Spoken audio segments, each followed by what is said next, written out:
Hi, today we are going to talk about prepping your wool for making your pulled wool saddle pad. If you could like and subscribe, that would be awesome. If you're learning something from me, if you gain some knowledge from this, please give back and we'll get right to it. One of the things I want to show you today is drafting. If you have extra questions, just put them in the comments and I will try to address them. I'll try to make video if you're not understanding. This is one of the hardest parts of making a saddle pad. You really have to get a feel for it, and it is really difficult to describe. It just takes time, feel, and experience. So let's get going. So this is something that I haven't talked much about. This is the wool bowl. I've had this thing for over 10 years. Probably my third saddle pad I bought it. It holds wool really well. It has a nice slope to it, and it's also made out of like melamine, so it doesn't break, which is good for me. And a scale. So I like to weigh my wool out into 1 pound balls, and I'll try to do this in a way that you can see. So I put the bowl on there, set it to 0. There. And I just have a little bit of wool here. Put it onto the bowl. And we're at almost 3 pounds. So this is how I weigh my wool out. I take the wool and bring it into a 1 pound ball. It's just kind of chaotic on this little bit of a bump. When you get started with a bigger bump, or maybe if you're buying just enough for 1 pad, your wool will probably come either in a bag, it's kind of fun, it's kind of a mess, and then you have to try and make it into your 1 pound balls. So I measure. When I'm here, getting close to 1 pound, I just keep adding a little bit. There we are. And so this comes off the top. That's the bit that I added on there. And now I would probably break it right about here. Let's see. Now I've weighed my balls out, and I have 3 here. The last one was a little less than 1 pound. This one's a little more. I try to get them as close as I can to 1 pound. Now, if you're wondering why I'm saying to do this in 1 pound balls, it really helps you keep track of your consistency with your saddle pads, so that you're not building one at 5 pounds, one at 6 pounds, one at 7, 8, 9. You have a better idea of what you're going for. Everybody's doing something different, so I'm not going to tell you how to make your saddle pad. When I make mine, I make them for people who are ranching and cowboying primarily, and they want a 9 pound saddle pad, so they are between 8 and 9 depending on the wool. If I'm using wool from Canada or something that is a little bit loftier, some of those saddle pads will come out just over 7 pounds for me at a 32 by 32 by 2 inches thick. Weighing your wool helps you be more consistent in what you're trying to do. So depending on what you're wanting to use your pulled wool saddle pad for, you can determine the thickness and how it will wear and how it will be used by the weight of your saddle pad. So if you're kind of sticking to one wool, which I use this for the majority of my saddle pads, this is a mixed breed wool. When you weigh your wool, you also know, especially when you do it by a pound, then you have 3 balls like this per pound. And I always tell people that I teach, sometimes when you're struggling to make a saddle pad, if you just get through one of these balls a day, you will have a saddle pad in a month. And you can do this. Get through one of these every day, and it's probably going to take you 27 days or less. You can do it. All right, we're gonna move on to splitting the wool, and I'll see if I can get a good angle here. So I like to start about a foot from the end of my roving. And from there, I try to split it into 3 equal parts, kind of like when you're starting a braid. I will work about a foot up and try to split it into 3 even sections coming down to the bottom. I'm not sure why, but for some reason I find that I can get a better split further up, and then you just continue down. But you can see this is going to happen to you sometimes, and I just gently break these off and smooth it in and try to keep separating. Now, one thing I forgot to tell you guys before I started is this is a great time to have a clean floor. And I will show you why now that I'm far enough along. I keep my wool in the bowl and I work the 3 sections to the floor. So you're not always going to split in 3. It's a lot more common with the white wool. I split the wool off my table in 3 sections, so I do want the floor clean.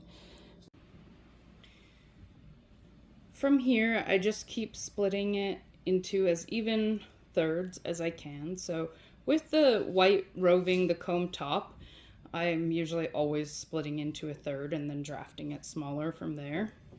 If I'm going to dye it, I will split it into fourths, because when I dye my wool, I try to have it felt a little bit and it gets a little bit thicker.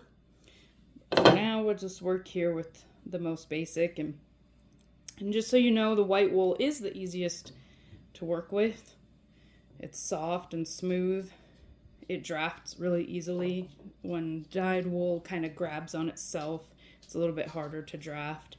It doesn't split as nicely. So if you're struggling with that, just know dyed wool is a little bit harder to work with until you start getting it into your saddle pad, or it's a little bit harder to prep, I guess. And I'll show you when I reach a point where the wool's just really twisted coming off the ball. That's when you'll see me pick it up. And I think this usually takes me 5 to 10 minutes per pound, so about an hour of this part of the prep for making a 9-pound saddle pad.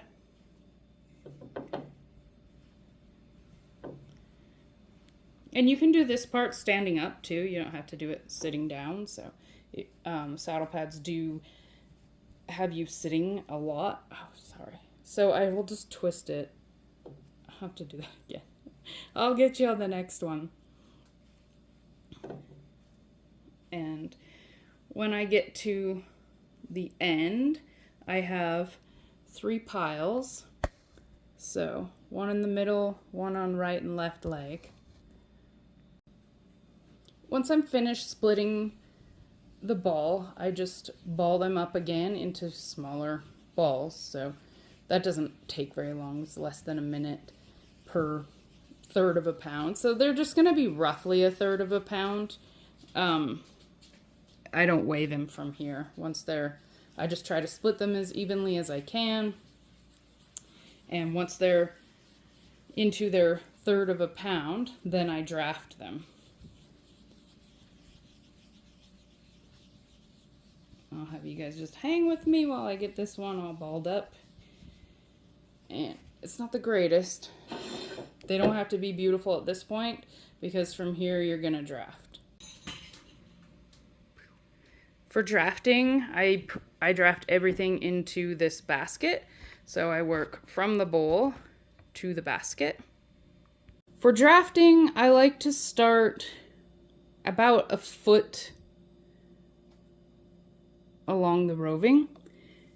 You can start closer to your hand. The closer to your hand you are, the harder you have to pull. The further away, it's a little bit easier. So what you're looking for, you can just go ahead and break it and see how it slips. So I have this piece here and this just broke off. So you don't want to get to the point where you're breaking, but you want it, let's see if I change the angle a little bit. You want it to slip. So you're kind of just pulling and stretching the wool, and then it will become nice and even. And from here, I would test it on your saddle pad and see if it's easy to pull through one of the squares on your canvas. So it should be kind of not easy to pull through, but definitely not difficult. You don't want to strain on the canvas, but it also shouldn't just slip right through because it has to hold there on its own. And then, I don't know if you can see, this just really evens out your wool. So I go along and I just draft it into the basket.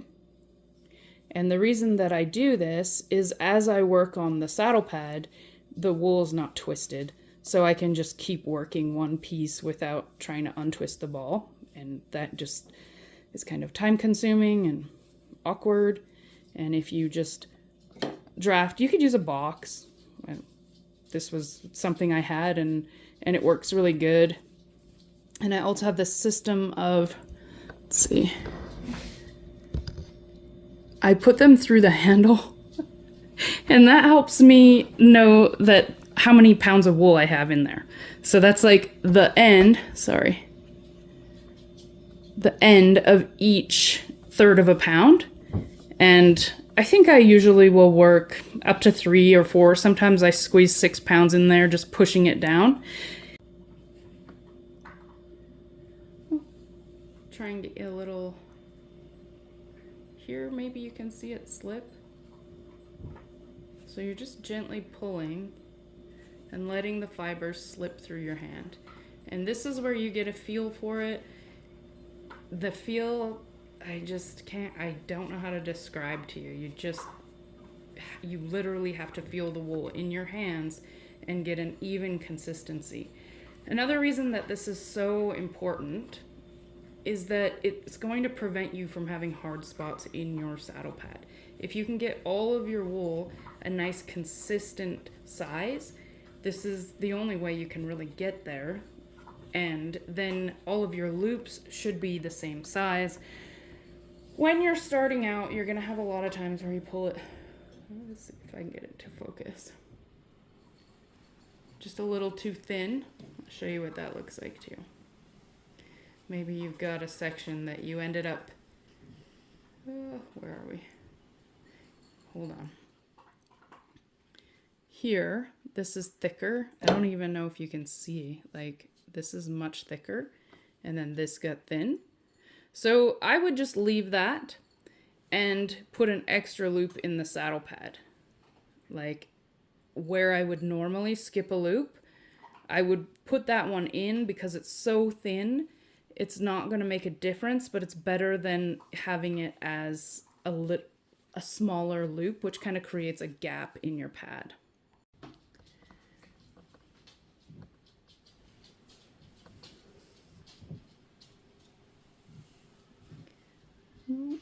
There we go. When you're starting out, you're going to have some times where you just pull and break. That's okay. Just keep adding it to your box or your basket or whatever you're using and start again. I will show you in another video how to add in all your pieces. For now, we're just going to work through drafting. See if this helps you.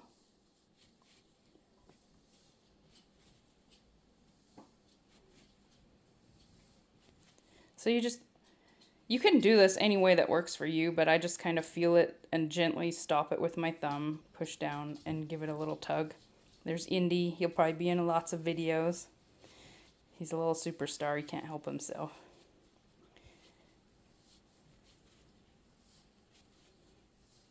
Sometimes you'll come along to little pieces of vegetative matter. It's called VM when you see it listed for wool. You can pull those out now. That's a good time. I mean, you can also pull them out as you're pulling the loop, and I don't really worry about it too much. Most of the time when you buy comb top, it's pretty clean.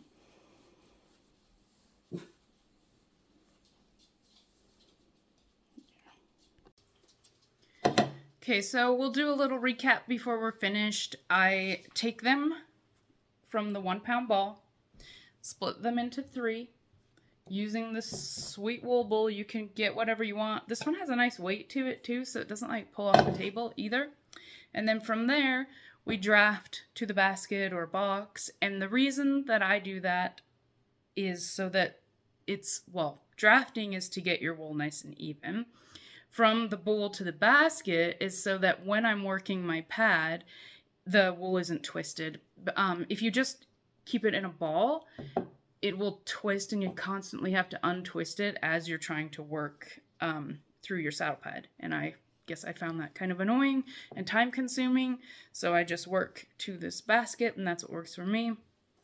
Drafting is getting your wool nice and even. So you're pulling about a 1 foot section and just gently tugging it so that it feels nice and even as you go. And a big reason that you want to draft is so that you don't have thick and thin spots in your saddle pad, which then can really sore horses. And everything that I do is for the horse to prevent soring them. I mean, you're going to the effort of making a pulled wool saddle pad. You really want to put in the whole effort. So that's a really big thing with beginners. Unfortunately, when you have thick and thin spots, you can really sore a horse. So drafting is how you prevent that. And this is also what needs to be done. People word it like this.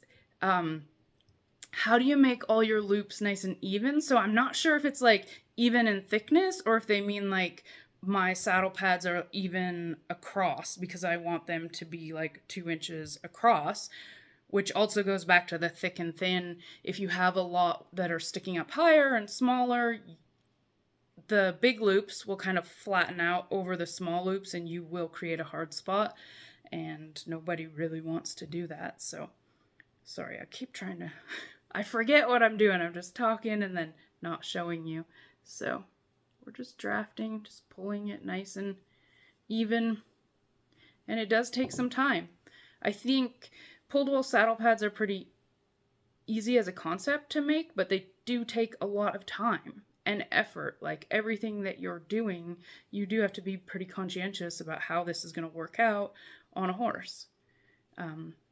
Anyway, I think if that doesn't cover it, comment. Let me know what you'd like to see more of about drafting. I understand that this is kind of the hardest concept to get, and there wasn't very much information in my PDF about it. So sometimes if you watch videos on spinning, like for spinning yarn, everybody starts by pre-drafting their wool, or when they're beginning anyway. The more you work with wool, the more you get a feel for it. It's like anything else, like leather, like fabric. You just get a feel for it as you go, and then it becomes a lot easier. In the beginning, it's kind of difficult to grasp that, and it might take you a little bit longer to work through a ball of wool, right? I mean, I'm working on saddle pad number 483. It doesn't take me that long to do this now, but there was a time and when I learned, it wasn't easy. And actually they didn't teach me how to draft wool. I figured that out on my own after, because I just thought, oh, this is so weird. There's like chunks of wool here. And then they also taught us how to split wool by running the ball along the floor, and I just thought that was ridiculous. There's no need to do that. You like the length of your floor, however many times. So I like the bowl. I like it to be cleaner. It's something you can do standing. You don't have to sit to do this, and this is what actually makes your saddle pad turn out nice. So let me know if that helped you. Thank you.